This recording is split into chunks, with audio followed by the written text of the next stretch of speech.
नमस्कार, आप देख रहे हैं न्यूज टुनाइट और आपके साथ में हूं शिल्पा। विजय रूपानी गुजरात के नए सीएम होंगे। विधायक दल की बैठक में विजय रूपानी के नाम पर मोहर लगाई गई। नितिन पटेल गुजरात के उप मुख्यमंत्री होंगे। विधायक दल की बैठक में बतौर पर्यवेक्षक नितिन गडकरी और सरोज पांडे भी मौजूद रहे। इससे पहले कल बीजेपी अध्यक्ष अमित शाह ने गुजरात में नए मुख्यमंत्री पद के लिए राज्य के सभी प्रमुख नेताओं से बातचीत की थी। विजय रूपानी गुजरात बीजेपी के अध्यक्ष भी हैं। तो दो तस्वीरें हम आपको दिखाने जा रहे हैं टीवी स्क्रीन पर। गुजरात बीजेपी के अध्यक्ष विजय रूपानी को सूबे के मुख्यमंत्री की कमान सौंपी गई, तो नितिन पटेल जो मुख्यमंत्री बनते बनते रह गए, उन्हें डिप्टी सीएम बनाया गया। तो दो तस्वीरें ये जो आप देख रहे हैं, गुजरात बीजेपी के अध्यक्ष विजय रूपानी को सूबे के मुख्यमंत्री की कमान जब सौंपी गई थी तब की तस्वीर है, और नितिन पटेल जो मुख्यमंत्री बनते बनते रह गए, उन्हें डिप्टी सीएम बनाया गया।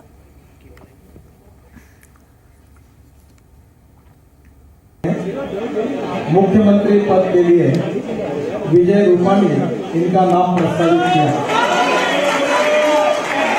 आनंदीबेन जी ने उसी समय उप मुख्यमंत्री पद के लिए नितिन पटेल इनका नाम उन्होंने प्रस्तावित किया। तो चलिए आपको बताते हैं कि विजय रूपानी कौन है। आनंदीबेन सरकार में विजय रूपानी यातायात, श्रम, रोजगार और जलापूर्ति मंत्री थे। गुजरात बीजेपी के अध्यक्ष भी हैं। रूपानी राजकोट के जैन समुदाय से आते हैं। आपातकाल के दौरान जेल जा चुके हैं। आपातकाल के दौरान जेल भी जा चुके और संघ परिवार के पुराने कार्यकर्ता भी हैं।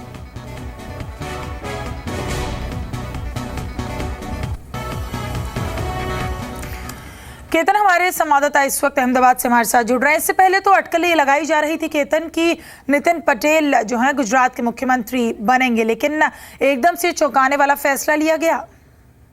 देखिए, लंबे इंतजार के बाद आज गुजरात के 16वें मुख्यमंत्री के रूप में विजय रूपानी का चयन किया गया है।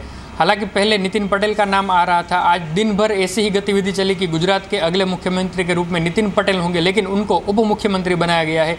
इसके पीछे जो भारतीय जनता पार्टी के सूत्र हमें बता रहे, उसके मुताबिक आनंदीबेन पटेल लास्ट मोमेंट तक विजय रूपानी के चयन को लेकर वो असमंजस में थी। वो नितिन पटेल को आगे करना चाहती थी, लेकिन भारतीय जनता पार्टी के आलाकमान ये चाहते थे, क्योंकि विजय रूपानी है वो सरकार में और संगठन में दोनों में रुतबा रखते थे। और जब नरेंद्र मोदी यहाँ के मुख्यमंत्री हुआ करते थे, तब भी सौराष्ट्र में कई सारी ऐसी पॉलिटिकल एक्टिविटीज़ थी जिनको कंट्रोल किया है विजय रूपानी ने। तो एक ऐसा व्यक्तित्व चाहिए था जो कि सरकार और संगठन दोनों में काम करे। और नितिन पटेल को इसीलिए डिप्टी चीफ मिनिस्टर बनाया गया, क्योंकि पटेल आरक्षण आंदोलन गुजरात में चल रहा था, तो उसको कहीं ना कहीं शांत करने के लिए उनको भी एक पद दिया गया ताकि पटेल में भी ये संदेश जाए। और हमें जो सूत्र बता रहे हैं कि जो अब गुजरात का अगला भारतीय जनता पार्टी का जो अध्यक्ष है वो भी पटेल होगा, क्योंकि विजय रूपानी मंत्री भी थे और भारतीय जनता पार्टी गुजरात इकाई के प्रमुख भी थे। तो अब वो पद खाली होगा, तो वहाँ पर पटेल को लाकर एक बैलेंस करने की कोशिश की जाएगी। बहुत शुक्रिया केतन इस तमाम बातचीत के लिए आपका। बढ़ते हैं आगे खबरों में। मारुति के बाद हुंडई की गाड़ियां भी महंगी हो गई हैं। हुंडई ने अपनी कारों के दाम 3,000 रुपये से 20,000 तक बढ़ाए। नए दाम 16 अगस्त से लागू होंगे। कंपनी के मुताबिक डॉलर के मुकाबले रुपए की कीमत गिरने और कच्चा माल महंगा होने की वजह से गाड़ियों के दामों में बढ़ोतरी की गई। इससे पहले मारुति ने भी अपनी गाड़ियों के दामों में 1,500 रुपये से लेकर 20,000 रुपये तक की बढ़ोतरी की थी। नंद कुमार हमारे सहयोगी इस वक्त जुड़ रहे हैं। नंद, ये बताइए, मारुति के बाद हुंडई ने भी गाड़ियों के दाम बढ़ा दिए हैं। मारुति जो है सबसे ज़्यादा वॉल्यूम जनरेट करती है और हर चीज़ की जो शुरुआत होती है वो मारुति से ही होती है। मारुति ने शुरुआत कर दी है। अब 1 बाय 1 जितने भी बाकी मैन्युफैक्चरर्स हैं वो इस चीज़ को ज़्यादातर फॉलो कर सकते हैं, क्योंकि इनपुट कॉस्ट जो है, जो लागत जो लग रही है, वो सभी को एक तरीके से झेलनी पड़ती है। और इस वजह से कोशिश ये करते हैं ज़्यादातर बड़े मैन्युफैक्चरर्स कि वो कंज्यूमर पे कम से कम दबाव डालें, लेकिन जब बात सर के ऊपर निकल जाती है तो उनको दाम बढ़ाने पड़ते हैं। और वही वजह है कि Hyundai ने भी अपनी गाड़ियों के दाम 3 से 20,000 तक बढ़ा दिए हैं। 16 अगस्त से इसलिए बात हो रही है क्योंकि 15 अगस्त तक उनकी एक स्कीम भी चल रही है जिसमें Hyundai की कई गाड़ियों पे इस वक्त डिस्काउंट ऑफर दे रही है, फ्रीडम ऑफर चल रहे हैं। तो इस वजह से 16 अगस्त से ये जो कीमतें हैं इनको लागू किया जाएगा। जी बहुत शुक्रिया आनंद इस तमाम बातचीत के लिए आपका। आने वाले दिनों में मोबाइल ग्राहकों की कंपनियों में मचे प्राइस वॉर का फायदा मिल सकता है। इसकी शुरुआत की रिलायंस जियो ने। रिलायंस जी 4G हैंडसेट की कीमतें घटा सकती है और तो वहीं एयरटेल ने सस्ता डेटा प्लान भी लॉन्च किया है। Scarce commodity to be rationed among a privileged few. The legacy we are striving to create for the country needs a solid foundation which will carry the aspirations of our youth into the future.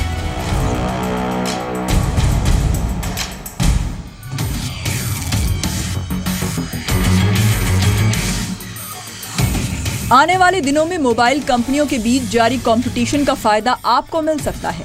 Mobile कंपनियों की इस लड़ाई का आगाज किया है रिलायंस जियो ने। रिलायंस जियो 15 अगस्त को 4G हैंडसेट की कीमतें घटा सकती है। रिलायंस जियो 4G हैंडसेट की कीमतें घटाकर 1,999 रुपए कर सकती है। फिलहाल रिलायंस जियो अपने लाइफ ब्रांड के फोन पर 3 महीने का अनलिमिटेड डेटा फोन ऑफर कर रही है। रिलायंस से मिल रहे कंपटीशन की वजह से एयरटेल और वोडाफोन नए ऑफर्स लेकर आ रहे हैं। एयरटेल ने माई प्लान इन्फिनिटी प्लान के तहत नया ऑफर दिया है जिसमें 1,199 रुपए में अनलिमिटेड वॉइस कॉल का ऑफर है। साथ ही 1 GB 3G या 4G डेटा भी बोनस के तौर पर दिया जाएगा। वहीं 1,599 रुपए के प्लान में अनलिमिटेड कॉल के अलावा 5 GB 3G और 4G डेटा फ्री मिल रहा है। रिलायंस और एयरटेल के बीच प्राइस वॉर में वोडाफोन भी पीछे नहीं है। वोडाफोन अपने ग्राहकों को लुभाने के लिए एक नए तरह का ऑफर लेकर आया है। वोडाफोन ने कॉल ड्रॉप होने पर ग्राहकों को 10 मिनट फ्री टॉक टाइम देने का ऑफर दिया है। अगर आपकी कॉल किसी भी वजह से ड्रॉप होगी तो आपको 10 मिनट का फ्री टॉक टाइम मिलेगा। रिलायंस जियो 15 अगस्त से प्रीपेड स्कीम्स लेकर आ रहा है। हो सकता है कि आने वाले वक्त में ये लड़ाई और तेज हो और ग्राहकों की बल्ले बल्ले हो जाए। दिल्ली से असीम मनचंदा के साथ ब्यूरो रिपोर्ट, जी मीडिया। आज के कारोबार में बाजार में चौतरफा खरीदारी देखने को मिली और बाजार दिन के उच्चतम स्तरों पर बंद हुआ। सेंसेक्स 364 अंक और निफ्टी 132 अंकों की बढ़त के साथ बंद हुए। मिड कैप और स्मॉल कैप कंपनीज के शेयर्स में भी अच्छी खरीदारी रही। ऑटो, मेटल, तेल, गैस, रियल्टी कंपनीज के शेयर्स में सबसे ज्यादा खरीदारी देखने को मिली। आईटी को छोड़कर बीएसई के सभी सेक्टर इंडेक्स हरे निशान में बंद हुए।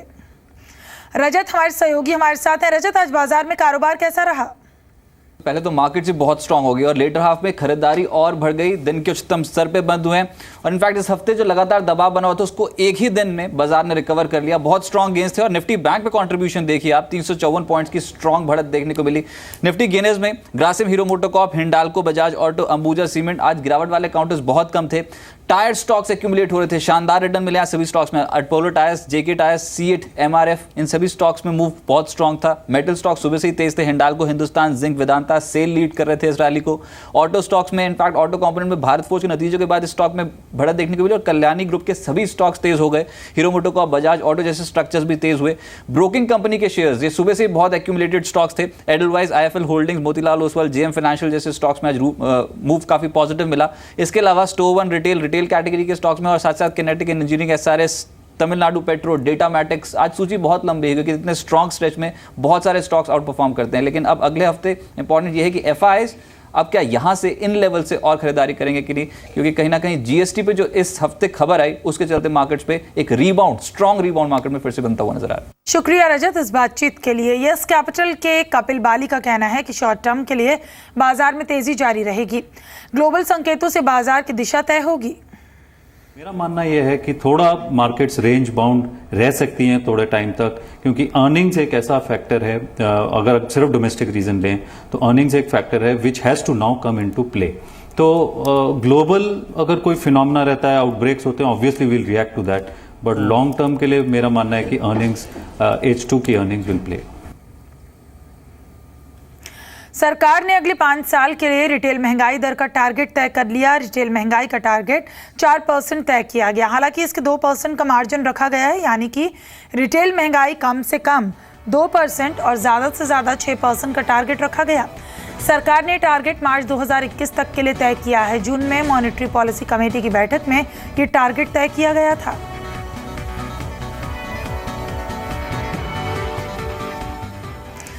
बीमा कंपनीज के टॉप मैनेजमेंट के लिए रिम्यूनरेशन पर गाइडलाइंस जारी की गई। गाइडलाइन से कंपनीज की एमडी, सीईओ और होल टाइम मेंबर की सैलरी तय होगी। बीमा कंपनियों को रेम्यूनरेशन पॉलिसी की हर साल समीक्षा करनी होगी। सैलरी पॉलिसी सभी तरह के जोखिम को ध्यान में रखकर तैयार की जाएगी। कंपनीज को 3 महीने के भीतर अपनी अपनी रेम्यूनरेशन पॉलिसी लानी होगी। सभी पहलुओं को देखते हुए कंपनियों को फिक्स्ड पे वाजिब रखना होगा। वेरिएबल 50% या ज़्यादा हो तो एक के बदले 3 साल या उससे ज़्यादा में बांटा जाए। कंपनियां टॉप मैनेजमेंट के लोगों को किसी भी तरह का गारंटेड बोनस ना दें। सैलरी 1.5 करोड़ रुपए से ज्यादा तो बाकी रकम शेयर होल्डर्स अकाउंट खाते से ली जाए। आयकर विभाग ने कई शहरों में मुथूट ग्रुप के ऑफिस पर छापेमारी की। सूत्रों के हवाले से मिली जानकारी के मुताबिक आईटी विभाग ने टैक्स चोरी के मामले को लेकर कंपनी के दफ्तर पर छापेमारी की। दिल्ली, मुंबई, कोयंबटूर, चेन्नई, बेंगलुरु के ऑफिस पर छापे मारे गए। आईटी विभाग ने छापे में कंपनी के कई ऑफिस से कंप्यूटर सहित कागजात को जब्त किया। जीएमआर और जीवीके पर 25,000 करोड़ रुपए से ज्यादा की घोटाले की गंभीर आरोप लगे। आरोप है कि दिल्ली एयरपोर्ट चलाने वाली जीएमआर और मुंबई एयरपोर्ट चलाने वाली जीवीके ने एयरपोर्ट अथॉरिटी से रेवेन्यू शेयरिंग ना करके उसे दर्जन भर कंपनीज में ट्रांसफर कर दिया। इस मामले में आरटीआई एक्टिविस्ट सुबोध जैन की अर्जी में दिल्ली हाईकोर्ट ने आज जीएमआर, जीवीके के प्रमोटर, कानून मंत्रालय, वित्त मंत्रालय और एयरपोर्ट अथॉरिटी को नोटिस जारी किए और 24 अगस्त को अदालत में पेश होने को कहा गया। जीएमआर ने इन आरोपों का खंडन करते हुए कहा कि ये आरोप मनगढ़ंत हैं। डायल यानी कि दिल्ली इंटरनेशनल एयरपोर्ट लिमिटेड के मुताबिक सीएजी की रिपोर्ट के बाद पब्लिक अकाउंट कमेटी यानी पीएसी ने पूरे मामले की जांच की थी और उसने कुछ भी गलत नहीं पाया था। सरकार एजुकेशन सेक्टर में बड़े सुधार की तैयारी कर रही है और इसके लिए सिर्फ एक केंद्रीय रेगुलेटर बनाने पर विचार किया जा रहा है। नीति आयोग इसके लिए रोड मैप तैयार कर रहा है। इसके लिए यूजीसी के स्वरूप को भी बदला जाएगा। यूजीसी के अलावा all India council for technical education में भी बड़ा बदलाव किया जाएगा। सरकार की कोशिश है कि यूजीसी एआईसीटीई की जगह एक संस्था होनी चाहिए। अभी यूजीसी को किसी तरह का बदलाव करने के लिए 17 संस्थाओं की मंजूरी लेनी पड़ती है। सरकार की कोशिश है कि सभी कोर्सेज में सिलेबस, रेगुलेशन में समानता हो और हर राज्य में डिग्री और सिलेबस में भी समानता होनी चाहिए।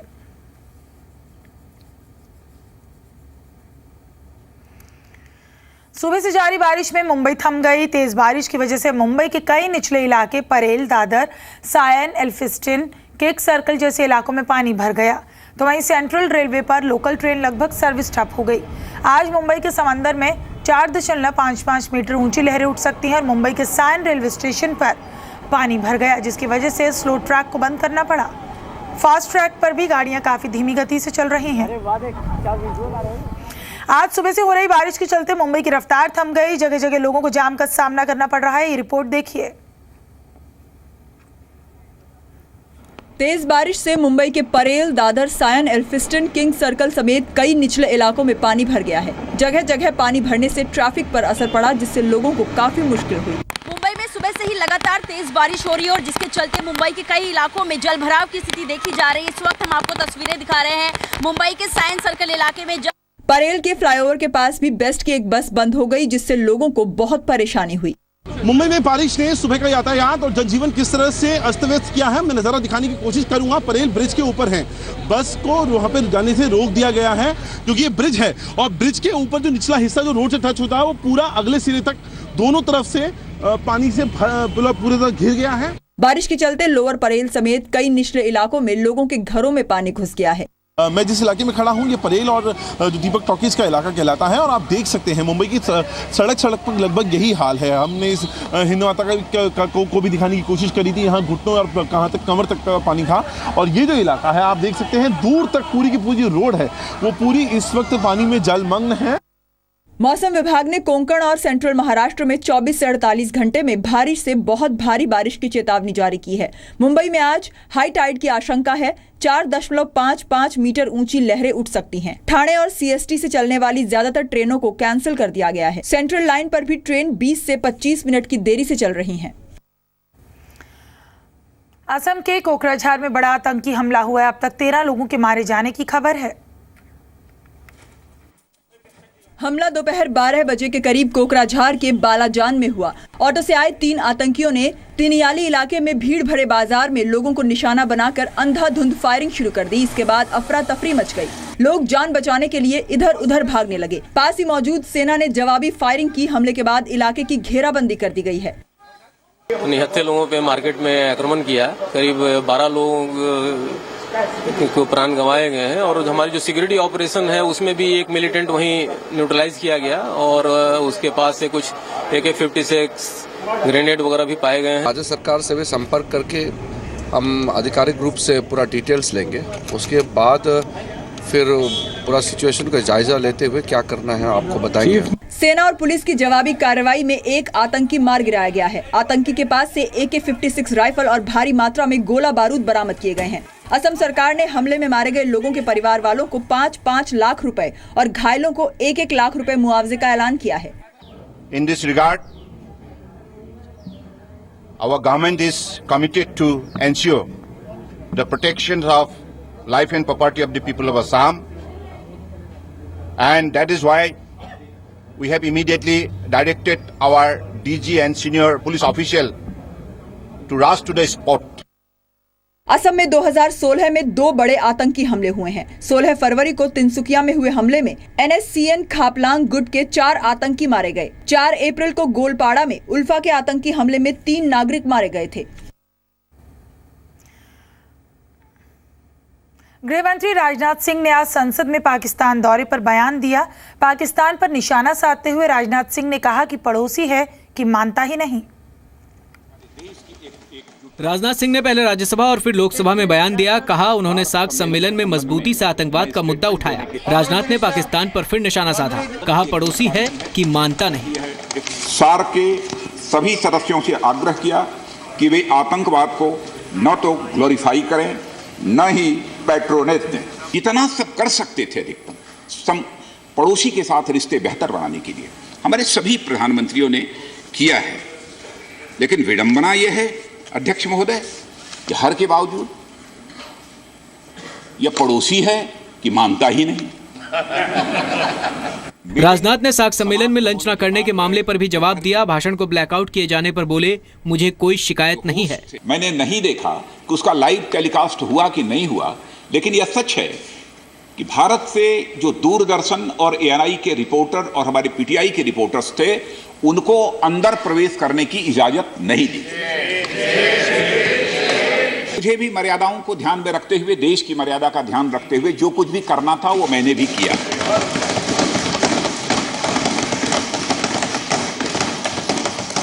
लेकिन मैं यह भी स्पष्ट कर देना चाहता हूं डिप्टी चेयरमैन सर कि मुझे इसको लेकर कोई नाराजगी नहीं है।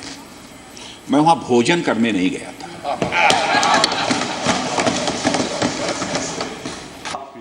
इस्लामाबाद में सार्क सम्मेलन में राजनाथ ने बुरहान वानी को शहीद बताने के मामले पर पाकिस्तान पर निशाना साधा था। राजनाथ ने कहा था आतंकी शहीद नहीं होते, न ही उनका महिमा मंडन किया जाना चाहिए। सार्क सम्मेलन में राजनाथ के भाषण के दौरान मीडिया को कवरेज से रोक दिया गया था। राजनाथ सार्क सम्मेलन में लंच किए बिना ही पाकिस्तान से भारत लौट आए थे।